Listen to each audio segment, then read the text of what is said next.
जिस तरीके की रैली बनी हुई है जी डॉज कॉइन के, तो अब तो ये सवाल पैदा हो रहा है कि 1-0 तो किल होगा जी अभी थोड़े दिन के अंदर, ठीक है, लेकिन 1-0 किल करके क्या डॉज कॉइन का प्राइस $1 के करीब जाएगा और यहाँ से 10 गुना का प्रॉफिट अपने इन्वेस्टर्स को जो आज की डेट में बाई करके बैठे हैं या किसी टाइम पे बाई करके बैठे हैं तो सबके प्रॉफिट के अंदर पहुँचाएगा। सबको प्रॉफिट कब होगा? जब ये अपने ऑल टाइम हाई को अचीव करेगा जी, 0.7 के ऊपर प्राइस जाएगा। तो जितने भी बंदे हैं खास तौर से इंडिया के अंदर तो डॉज कॉइन को इतना बाई कर रखा है जी, इतना बाई कर रखा है पूछो ही मत। सारे एक्सचेंज के ऊपर डॉज कॉइन शिबा इनू ही आपको देखने को मिलेगा। अभी इम्पॉर्टेंट क्या है कि डॉज कॉइन का ETF भी लाइव है जी, और बहुत पुराना लाइव है और तकरीबन 1 साल हो गया है। तो जैसे ये रैली हमको देखने को मिली है तकरीबन $6,54,000 का इन्वेस्टमेंट आया है जी एक दिन के अंदर ETF के अंदर। और रिसेंटली जिस तरीके से मोमेंटम बना हुआ है जी पूरी क्रिप्टो के अंदर, ख़ास तौर से ऑल्ट कॉइन के अंदर, तो सारे ही आउट परफॉर्म करे हैं और सब ने तकरीबन 30-40% का इंक्रीमेंट दिया है जी सिर्फ एक वीक के अंदर अंदर। 4 दिन से प्राइस के अंदर इंक्रीमेंट है जी। 19 अगस्त को प्राइस 6% बढ़ता है, उसके बाद आप देखेंगे 7% बढ़ता है, और 21 अगस्त को आप देखेंगे प्राइस 13% का इंक्रीमेंट आता है। और कल की डेट में तो आप देख सकते हैं प्राइस के अंदर इंक्रीमेंट नहीं आया, लेकिन कल वॉल्यूम बहुत आया है जी। देख रहे हैं आप वॉल्यूम क्यों आया? क्योंकि कल की रेट में बहुत ज़्यादा टोकन बाइंग हुए, बहुत ज़्यादा टोकन सेलिंग भी हुए, और मार्केट के अंदर कल फिर एक मैनिपुलेशन किया गया। देख रहे हैं आप प्राइस हाई बनाता है और लो भी बनाता है जी, सिर्फ 15 से 20 मिनट के अंदर सारा खेला हो जाता है जी ये।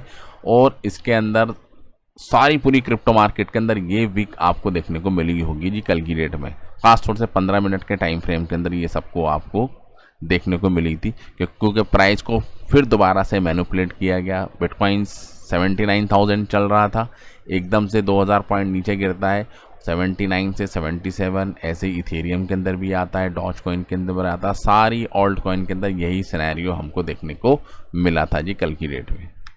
मेनली अगर आप देखेंगे तो 3 ETF हैं, ठीक है। एक तो डॉज हो गया, ऑक्सरे सबसे पहला, ठीक है, डॉज रेक्स ऑक्सरे, तो सबसे पहला ETF जो लॉन्च हुआ था जी सितंबर के अंदर, तो इसके अंदर भी आप देखेंगे तकरीबन $6 मिलियन की वैल्यू के बराबर ETF की वैल्यू है जी आज की डेट में। उसके बाद आप देख सकते हैं 21 शेयर इनका बिटकॉइन के अंदर भी है, तो इनके पास भी तकरीबन $4 मिलियन की होल्डिंग है। बाकी आप देख सकते हैं छोटे हैं।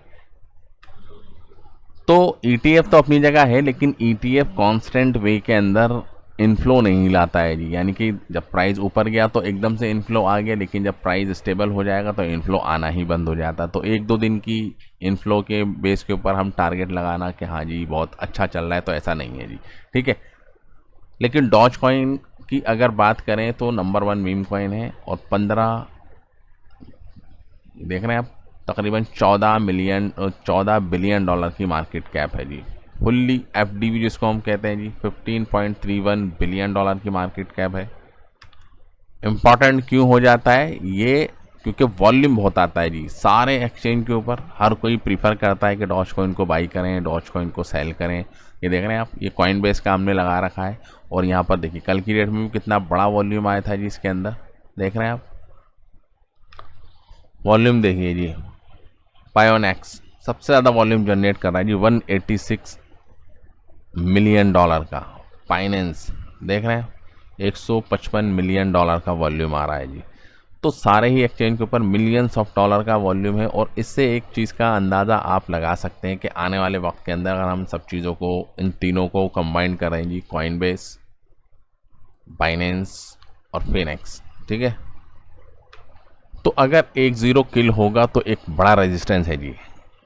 फायोनेक्स के ऊपर अगर आप देखेंगे तो 10 की सीरीज जब आ जाएगी, यानी कि 1-0 किल हो जाएगा, तो 61-63 मिलियन डॉज कॉइन यहाँ पर सेल होने को तैयार है, यानी कि आसान नहीं है जी, ठीक है जी।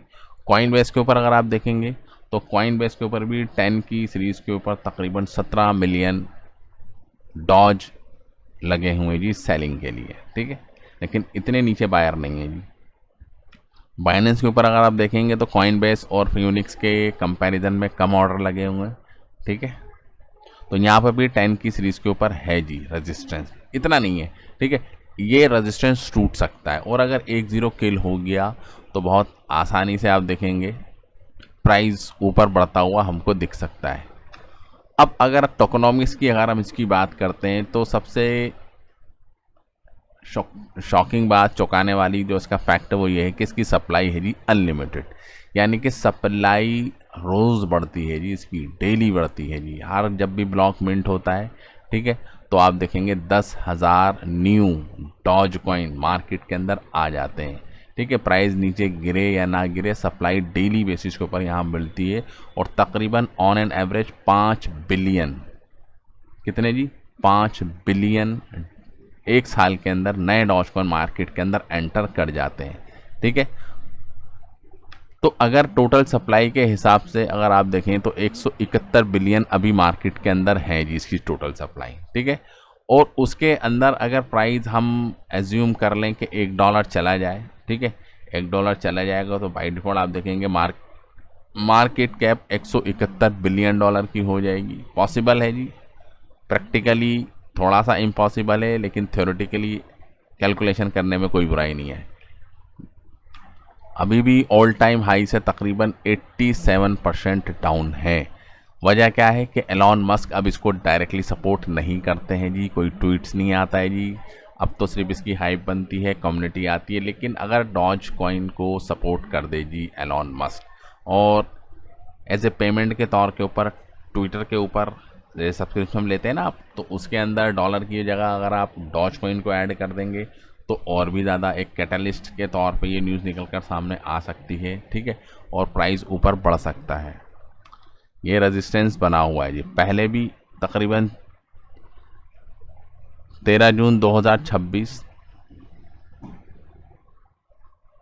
प्राइस इसी रेंज के ऊपर गया था, लेकिन प्राइस डंप हो गया था। दोबारा से इस पार्टिकुलर लेवल को टेस्ट कर रहा है, ठीक है। और नेक्स्ट टारगेट जो आपको रेजिस्टेंस देखने को मिल सकता है वो 11 और 12 की सीरीज़ के ऊपर रेजिस्टेंस देखने को मिलेगा, क्योंकि यहाँ पे भी 2 बार गया है। एक बार छूने की कोशिश करी थी, नहीं तोड़ पाया, एक बार तोड़ने की कोशिश करी थी, नहीं तोड़ पाया, ठीक है। तो ये रेजिस्टेंस टूटेगा, ठीक है, इसके बाद आपको यहाँ पर जाता हुआ दिख सकता है 11 और 12 की सीरीज़ के ऊपर। रैली कब आएगी? जब ये ऑल टाइम एक लाइन जो बनी हुई है जी एज ए रेजिस्टेंस की डिसेंडिंग ट्रेंड लाइन, ये अगर क्रॉस करता है जी, ठीक है, वो तकरीबन आप देखेंगे कि बहुत ही कॉम्प्लिकेटेड टास्क है जी। देख रहे हैं आप, तकरीबन प्राइस अगर यहाँ पहुँचे जी, पॉइंट के बाद 30, पॉइंट के बाद 33, पॉइंट के बाद 22, ठीक है, ये लाइन आप देख सकते हैं यहाँ पर। ये अभी तो ये सपोर्ट को भी होल्ड नहीं कर पाया था जी कुछ दिन पहले, और प्राइस नीचे चला गया था। तो ओवरऑल अभी मार्केट के अंदर सब कुछ ठीक ठाक चल रहा है। क्लैरिटी एक्ट की बात चल रही है, क्योंकि अभी पिछले हफ्ते में कुछ बढ़िया इंसिडेंट्स हुए जी। बॉन्ड का बाईबैक न्यूज़ निकल कर सामने आई, प्राइस स्काई रॉकेट सारी क्रिप्टो मार्केट का। क्रिप्टो समिट जिसके अंदर ट्रंप ने पार्टिसिपेशन किया, और आप देख सकते हैं वो भी एक न्यूज़ निकल कर सामने आई। और तीसरी न्यूज़ ये निकल कर सामने आई थी कि SEC CFTC कोऑर्डिनेशन के साथ बात कर रहे हैं कि क्रिप्टो के ऊपर रेगुलेशन लेकर आया जाए। क्लैरिटी एक्ट के ऊपर अभी भी सस्पेंस बना हुआ है कि पास होगा नहीं होगा। उससे पहले आप देखेंगे ये अपने आप मेहनत कर रहे हैं, ये लेकर आएंगे, फिर के बाद उसके बाद क्लैरिटी एक्ट आ जाएगा जी। तो ये सब चीज़ें हैं जो अभी डॉज कॉइन के अंदर चल रही हैं, ठीक है। वर्ल्ड नंबर मीम कॉइन है, इसको आप नकार नहीं सकते हैं जी। सपोर्ट बहुत ज़्यादा है कम्युनिटी का, इसको भी आप पीछे नहीं छोड़ सकते हैं। भले ही कोई बड़ी पॉजिटिव अपडेट नहीं है जी इनके इकोसिस्टम के अंदर, क्योंकि फंडामेंटली अगर आप देखेंगे तो कोई बहुत मेजर काम नहीं है जी इनका, ठीक है। सिर्फ एक ऐसे मीम टोकन है और मीम टोकन की तरह ही काम कर रहे हैं यहाँ पर ये।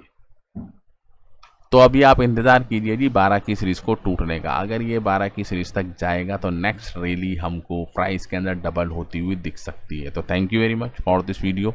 जय हिंद।